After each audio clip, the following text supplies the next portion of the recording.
Imagine being strapped into a rocket, watching out the window as the Earth shrinks below you, seeing the blue sky turn black, and then, when the engines shut down, suddenly feeling everything become weightless.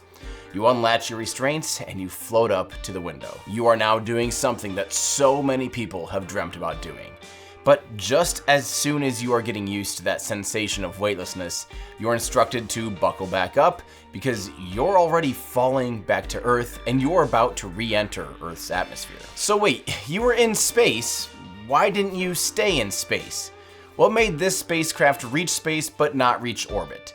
What's the difference? Why did you only feel weightlessness for a few minutes instead of hours or days?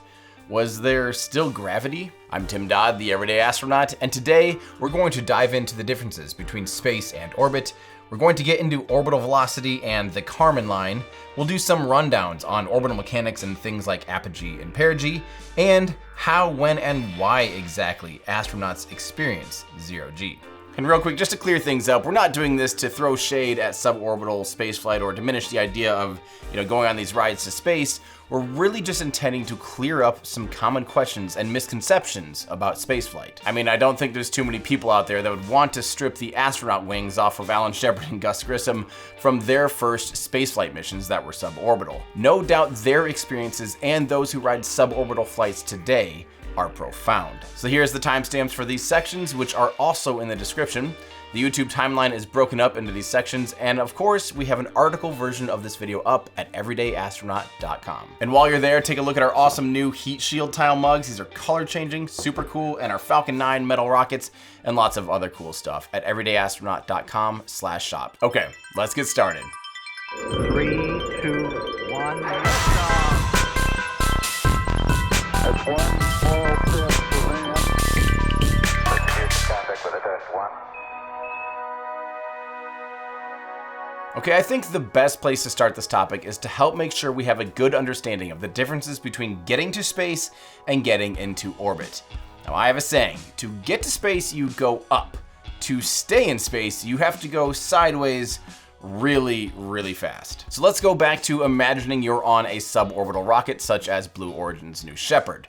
The booster burns for almost 2.5 minutes, reaching a maximum velocity of just over 3,000 kilometers an hour. After engine shutdown, it coasts up above the Kármán line, or 100 kilometers, slowing down from the moment the engines shut down right up until it kisses its peak altitude, known as its apogee, about 4 minutes after liftoff. And then it begins to fall right back down to Earth. Now, as soon as the engine cuts off, you will actually begin to experience weightlessness, even though you're still traveling upwards and you're only about halfway to space. You'll actually experience weightlessness not just up until you reach the highest point or apogee, but all the way through the highest point and even while you fall back down. It's not until the vehicle starts to be slowed down by the atmosphere that you would begin to feel gravity. Well, specifically, you're feeling the deceleration. So the lack of feeling gravity you experience isn't because you're in space, it's because you and everything around you is experiencing the exact same acceleration. And with no air or ground or anything to slow you or the spacecraft down at different rates, you are, for all intents and purposes, floating around inside the spacecraft. The reason you even feel gravity on Earth is because you're not accelerating because the ground is stopping you from accelerating. On Earth, you're experiencing 9.8 meters per second squared of acceleration from Earth's gravity, which we call 1G, or 1 unit of gravity. Now, there's actually a decent chance that you've experienced the feeling of zero-G or weightlessness if you've ever jumped on a trampoline, or one of those slingshot rides, or been on a roller coaster. That brief moment where your stomach feels like it's up in your chest. And that's simply because you and everything inside you is experiencing the same acceleration. You're, for a brief moment, more or less weightless. Perhaps you've heard of a zero-G flight, or what some people have coined the vomit comet. It's where you use an airplane or a jet to extend this period of weightlessness by flying on a parabolic flight, which that's really all a zero-G flight is. It's just a parabolic flight where the jet shoots you up and then it follows your ballistic trajectory, so you are at first coasting up and then falling until the plane has to come out of its dive, giving you about 30 seconds of weightlessness. Actually, once the plane stops climbing and begins to level out a little bit and follow that arc, and your body starts to leave the ground, you could actually imagine the plane disappearing. You've basically just been tossed by the plane, and you'd then follow a nice big arc of a ballistic trajectory. The plane then just follows that arc, so you and the plane are all in the same inertial reference frame. So when people say there is no gravity in space, that's just incorrect. It's simply not true. Earth's gravitational influence does decrease the further away you are from Earth, but it's not the decrease in Earth's gravitational influence that makes you feel weightlessness. Gravity follows the inverse square law. This means if you were twice as far from a planetary body, its gravity wouldn't be half as strong, it'd actually be 1/4 as strong. So you can actually be in space at 100 kilometers, but still be pulled by nearly the same amount of Earth's gravity as those on the ground. At 100 kilometers in altitude, Earth's gravity is still pulling you down at about 9.5 meters per second squared of acceleration, versus the 9.8 meters per second squared on the surface. And this makes sense considering the Earth's radius is 6,378 kilometers, so an additional 100 kilometers isn't very much in the grand scheme of things, hence why you're being pulled by nearly the same force. You might also hear the term microgravity used, and this one's a little confusing to me, and it's even more confusing than the term zero-G. Zero-G makes sense because if you had a G meter, if you're standing on Earth, it'd read 1G, and if you're orbiting the Earth, it would read 0G. And I think maybe that's where people get confused with 0G. It means G as in G-force, not G as in gravity. Not zero gravity, but zero G-forces. People use the term microgravity to describe the sensation of no gravity, but I don't know. To me, that just is really confusing. Because again, if you're in space, there's still gravity. Either from Earth or the moon or the sun, there's always gravity. Now, technically, the term microgravity refers to a state where weightlessness is not perfectly attained due to small residual forces. I don't love to use that term no matter what because I think it can be misleading for the general public. I wish it was called micro-G or something instead of microgravity, since the amount of gravity is not micro. So again, it's not the lack of gravity that would make you experience weightlessness. It's the fact that you and the vehicle you're inside are all experiencing the same acceleration. So don't confuse zero-G or weightlessness or microgravity with a lack of gravity. A similar thing is true of the Earth's atmosphere. It's a gradient, and the higher you get, the thinner the air becomes until at some point the atmosphere is just so thin it's virtually non-existent. So, kind of similar to gravity, it's not like right at 100 kilometers, the Earth's atmosphere just suddenly stops. And really, isn't that all space is? Just an absence of matter or the absence of an atmosphere? Well, yeah, but where does that start? How little of an atmosphere does there need to be before it's considered no atmosphere? Since there'll certainly be a rogue molecule or two, even in the deepest depths of space. This topic of where does space start is often up for debate, but here's why we often say 100 kilometers is the start of space. Earth's gravity pulls down on the molecules in the atmosphere, and those molecules in essence are stacked on top of each other, which ends up making the atmosphere thicker and thicker the lower you are. By 100 kilometers in altitude, the atmosphere is virtually non-existent. Sure, you're bound to run into a few molecules here and there, but to be pedantic, at 100 kilometers, there's roughly 0.0000001% the amount of air molecules. So it's not like there's zero air, but yeah, real close to zero. Now I keep saying 100 kilometers and using that for a reference, and we kind of mentioned it briefly at the beginning, but that's known as the Kármán line. And it's not just a completely arbitrary number. I mean, in some ways, yeah, it is actually completely arbitrary because it was rounded up to 100 kilometers. However, it does have some technical considerations for being 100 kilometers. First consideration of why the Kármán line is where it is because of flying an aircraft. An aircraft has to overcome gravity via its aerodynamic lift. The thinner the atmosphere, the faster the vehicle must travel to generate enough lift to overcome gravity. At extremely high velocities, centrifugal force becomes a contributing factor in maintaining altitude. This is known as Kepler force. These two forces converge at a certain altitude and velocity where the aerodynamic lift is equal to the Kepler force. If you were to fly higher in altitude than that point where those two forces are equal, your velocity would become so high to maintain lift that the Kepler force dominates over the lifting force. So at some point you're pretty much just orbiting rather than flying. Another consideration is the highest altitude, where you can travel fast enough to generate enough lift to stay aloft, but not so fast that you overheat your vehicle. The original calculations for this was done using the most state-of-the-art aircraft at the time, the Bell X-2, which was made of stainless steel and a copper-nickel alloy to withstand high temperatures. The chart they had developed showed that at an altitude above 83.82 kilometers, the X-2 would have to fly so fast to maintain lift that the heat would be so high that it would actually cause it to lose structural integrity. Now, assuming some future advances in aerodynamics and material science, they ended up setting the Kármán line above that, so they just said, let's raise it up and round it off to 100 kilometers. Of course, both the lift versus Kepler force and the maximum temperature versus velocity could vary from vehicle to vehicle, but roughly 100 kilometers has become the agreed upon altitude that regardless of your vehicle's design, in order to stay above 100 kilometers, you're orbiting rather than flying. But this still brings up the question, how do you stay above 100 kilometers? What exactly is orbiting? How do you get into orbit? And why is it such a big deal versus just going to space on a suborbital ride? In order to understand the differences between orbit and suborbit, I think we actually have to learn something counterintuitive about orbits. So before we get into how you get into orbit, let's actually just start off in orbit. So you're in a spacecraft and you're orbiting the Earth, you're traveling at 28,000 kilometers per hour, and you're orbiting the planet every 90 minutes at an altitude of about 400 kilometers. Now, if you were to change your velocity, speed up or slow down, things might not do what you'd think they would do. If you were to speed up, your orbit would change, but not right there at the place where you sped up. The change actually happens on the opposite side of the planet, where your orbit would raise. And if you're to slow down, the opposite thing happens. Your orbit on the exact opposite side of the planet would lower. And assuming your orbit is anything but circular, it's called elliptical, because the orbit is an ellipse or an oval. And if you're in an elliptical orbit, when you're at your highest point or your apogee, you'll actually be going the slowest. And then you pretty much just fall down to the lowest point of the orbit or perigee, and that's the fastest point in your orbit.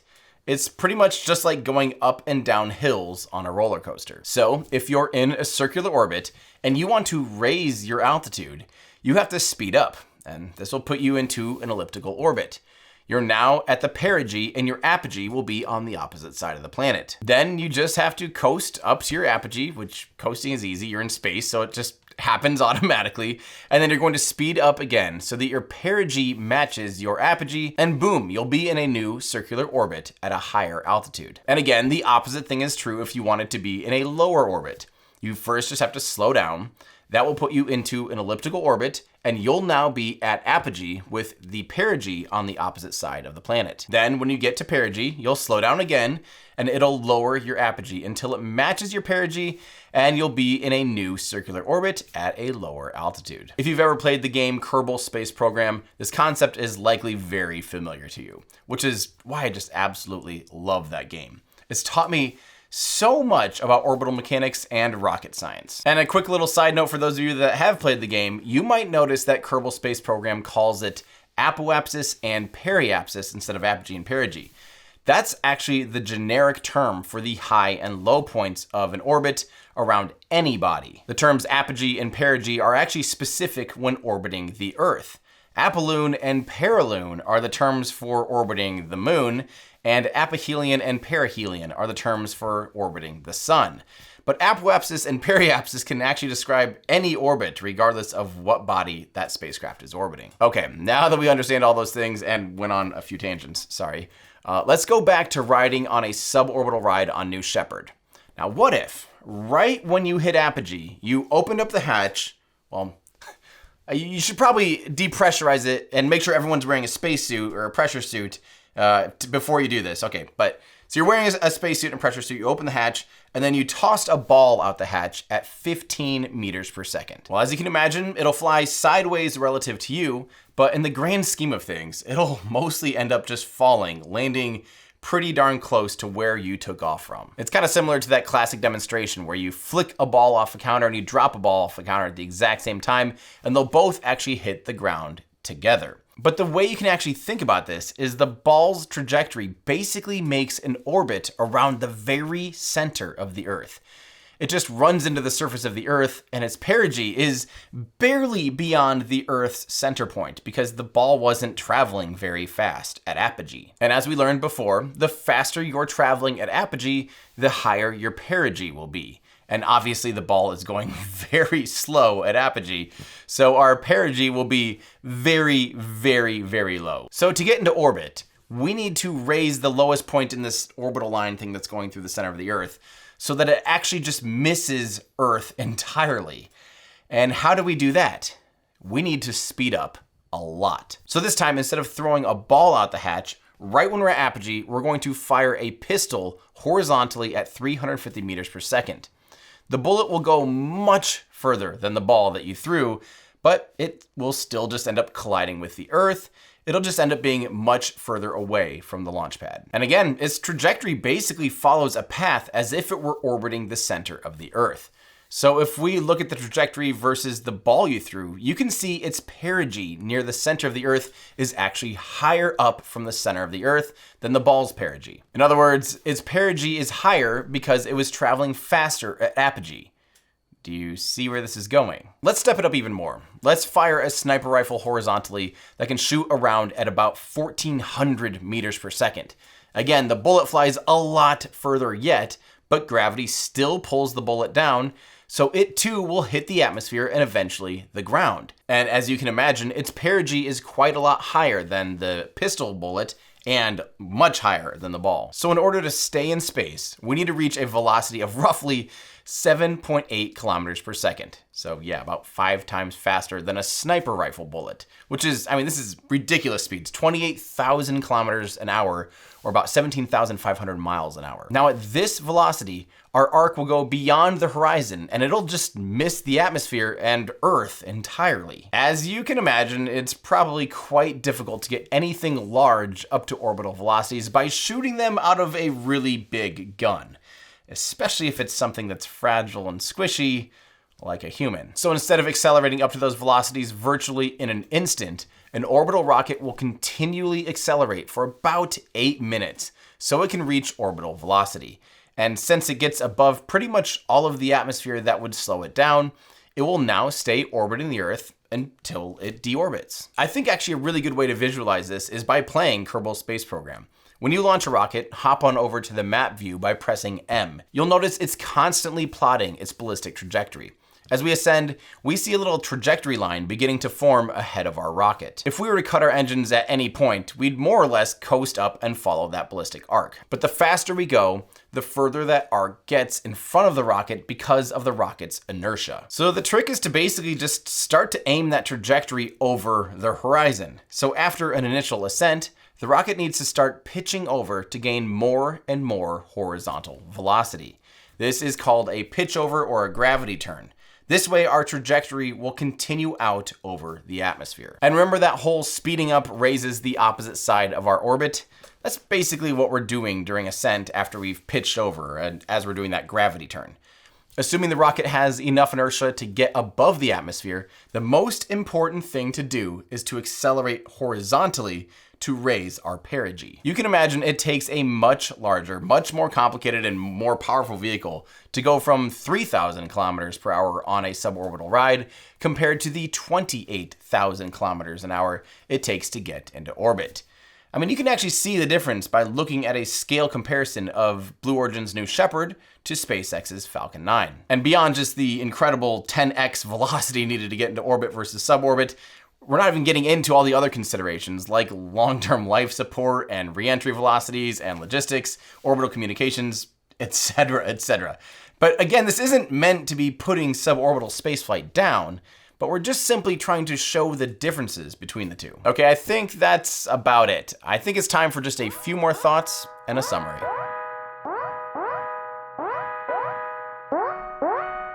Going into space and going into orbit are two very different things. You can't orbit without the airless environment of space that would slow you down and make you deorbit, but you can be in space without being in orbit, albeit for just a brief moment in time. Getting above the atmosphere is vital, so the atmosphere doesn't slow the objects down. If an object's orbit bites into the atmosphere too much, it'll slow it down, which then will lower the orbit, which means there's more atmosphere to slow it down even more, and that'll lower the orbit more and more until it just deorbits. There's actually some cool charts out there that will show the orbital decay of certain satellites. And it's really interesting. They'll stay at mostly the same altitude for a long period of time, but there's kind of this threshold where once it gets below a certain altitude, it just starts slowing down too much, and it compounds and compounds until it just all of a sudden takes a nosedive and it just deorbits. Orbital decay is even a consideration on a larger timescale for everything in low Earth orbit. But the atmosphere at, say, 300 kilometers is just so nearly non-existent, it can take years for something to deorbit due to atmospheric drag. This really is the only reason rockets even go up in the first place. If the Earth had no atmosphere, you could actually just launch from Mount Everest and go up just a little bit so you don't hit it on the second orbit, but basically just fly straight sideways, straight horizontal, accelerate up to those orbital velocities, and you could actually orbit at a very, very low altitude. I mean, in fact, this is true on the moon. But the other thing to remember is that just because you're in space, it doesn't mean there's no gravity. The amount of gravity you experience in low Earth orbit is nearly the same as the amount of gravity down on Earth. The reason you feel weightlessness is because you and the spacecraft you're inside are all basically falling at the same rate.